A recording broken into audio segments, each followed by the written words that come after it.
And I started the company because this was a thesis project from the grad school degree I completed at University of Victoria recently in British Columbia. And it seemed like something that, if it became a product, would be something that people would want and I could legitimately imagine building a business on. And that's that, which we'll come to later. But first I'll talk about the prototype a little. What it is a touch-sensitive plane surface.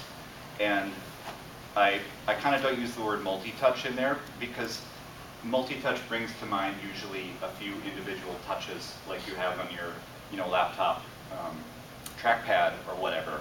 But this, as opposed to having discrete individual touches, is really trying to mimic a continuous surface that's sending the computer information about the pressure at each point on the surface.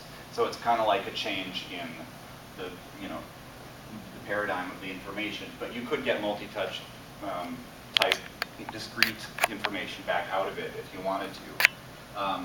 So the result kind of comes first. You can see that when you press here and very gently at that, the mesh over on my computer is deforming to mimic what's happening on the surface. And then as you make waves with it, across it with your hands, this is just the prototype. There.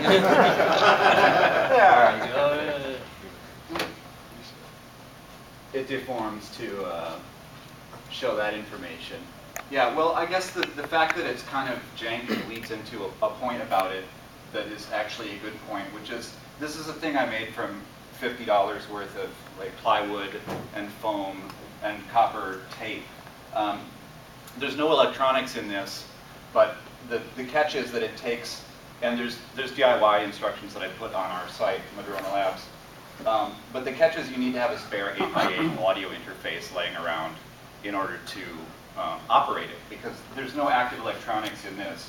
The way it works is that the computer, in this case using Mac's MSP patch, sends different carrier frequencies out of these top copper strips that run across the surface in rows. And a bunch of pickups are underneath it in columns. And in between those two, there's a squishy foam.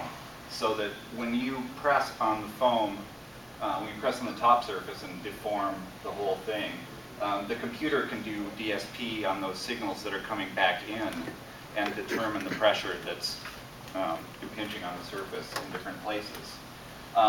So what we're doing with the idea is taking it from an 8x8 thing that's kind of janky and needs an external audio interface to run, and we're making this productized version of it that's more like something I would want to play anyway, that's going to be durable and reliable.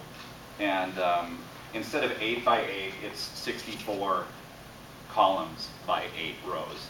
So this will give you a keyboard-like resolution and the ability to play chords with your fingers, close next to each other on the surface, and the ability to, say, take each of the notes in that chord and modulate them.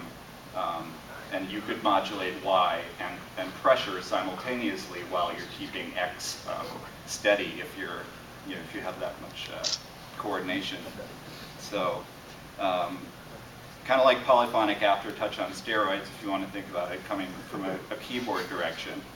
And this is a case that's CNC milled out of Northwest Alder, and I just hit it with some Danish oil finish. I haven't figured out exactly how we're finishing them.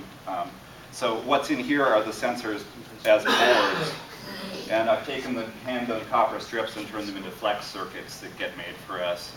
And then there's going to be a DSP brain, basically.